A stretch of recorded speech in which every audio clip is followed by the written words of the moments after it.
Welcome back to Hansberry Honeybees. It's September 1st, 2025, and it's Labor Day. Well, I haven't been laying around eating bonbons, I'll tell you that. As most of you know, I've been toying with the idea of putting a cooler in my building, and today was the day. I had a couple friends of mine come over, and well, they did all the brazing. I have to get my wording right. I set the condenser pad, I put the condenser on it, and then they did the hard part. So I can't turn this around, so you'll just have to go real fast. Ready? Go. So this is a Russell condenser, and yes, I have to fix this whip. So that disconnect is actually bad. So we're going to reverse the 45 to this straight. But since I got to replace that brand new disconnect, I figure I'll just do it later. Ran the line set in. I'm actually probably going to cover that with aluminum. This up here, I actually used a 2-inch piece of PVC with a coupler on the outside and a coupler on the inside, just so I could dress it up a little bit.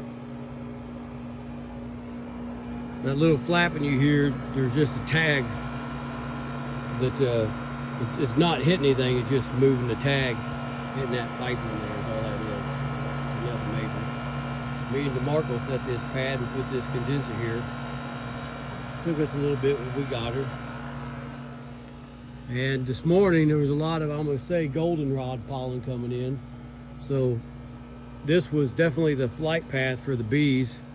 The girls did pretty good. They didn't sting anybody.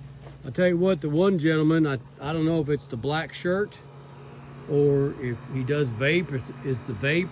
They chased him away a couple times, but they didn't sting him. I don't know what deal. They never bothered me whatsoever. They're actually still flying around pretty good. But let's just go inside. I don't have everything done, but it's good enough for now. This part of the storage is still pretty rough. Just anytime you're doing work, you're walking here, walking through the honey house, through the barn. Well, already, this Roper deep freezer is probably at least 15 years old. We're giving it away because I took all the frames out of this chest freezer and put them actually in there. It works great, except, you know, about every 6 months or so, I have to defrost it, or turn it off, I should say. Take that plug out. Now, this isn't ever going to be a perfect scenario because it just isn't. You see, I'm not done there. I'm hoping it does exactly what I want it to do. All I'm really wanting to do is keep it, once I freeze everything, keep it about 38 degrees. You know, I don't have to go any colder than that. But this is our thermal. And when you're cooling a room down, what it's doing is sucking out the heat, but it's also going to try to suck the heat out of everywhere. So it's going to try to suck the heater out from around the door frame, everywhere. You know, for instance, looking at this thermal in this corner, calibrate here. It's not really sucking, you know, you'll see it's going to be pink. You know, you're seeing heat loss, but no, up here you would see pink. That's the light. Oop, that's the light. But when you go around to the door, let it calibrate because it could tell the difference.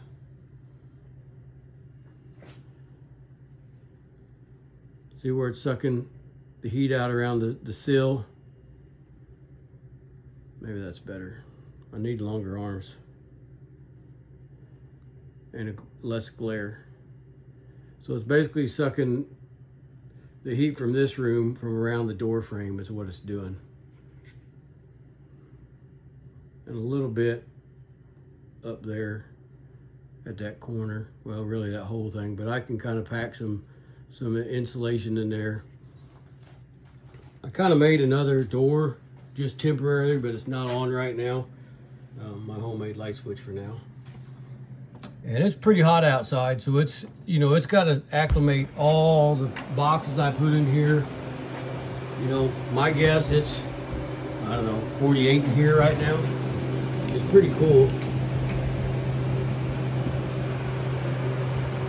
There it is running. Again, when you take the thermal, I just brought a lot of these boxes in here so you can see that box is still hot. And you see, it is trying to suck the heat out of the floor.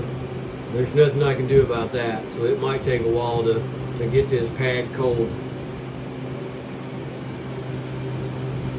And you'll see I am losing some, you know, the calibrate here.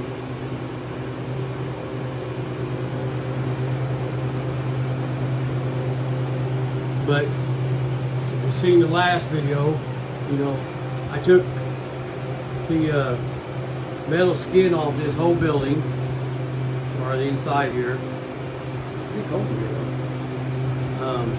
I'd say it's at least 45. Took the whole skin off the building inside here. Had to take the bad insulation out. Well, behind this 2x4 stud wall was where the purlins are at for the screws the outside metal off. So I took and cut pieces in between the studs.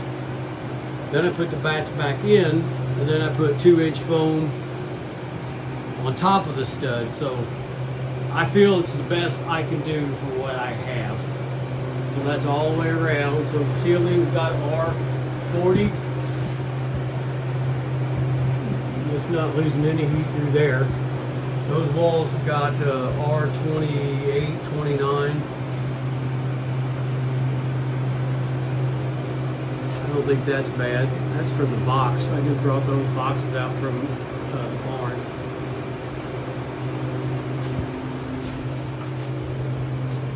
This has got about R28 or R29.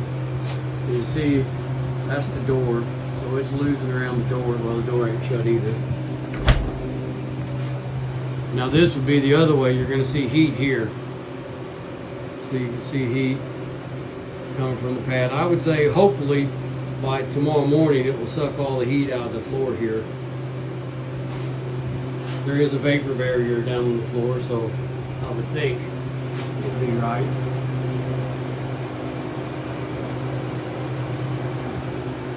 Light bulb. These boxes have been in here for a while, but you can still see they're getting a little heat from them. So this is just a temporary door I made until I figure out what I'm going to do for this. You know, it's got 2-inch foam. I'm going to put another layer of foam on the inside of this skin. The door actually sets, this part here sets against here, but I also can put a weather strip in here. I just don't have anything like that. This gets fastened with little hooks for now. I am just tired of these blankety blank moss. Kind of an afterthought, what I'm going to do next is, I didn't really think about shutting this off, so I'm in the cold. I'm going to get out of here. What I'm going to do, whew, like a heat wave now. What I'm going to do is I have to take this metal off. That way I can put the J channel back on here, because when I had to move this wall,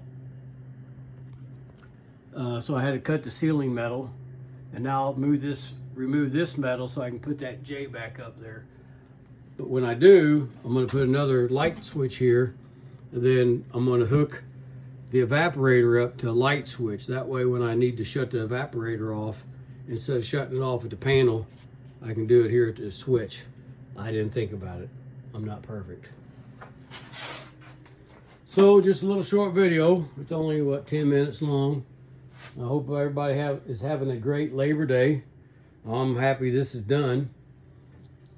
And until the next one, I hope you have a great week.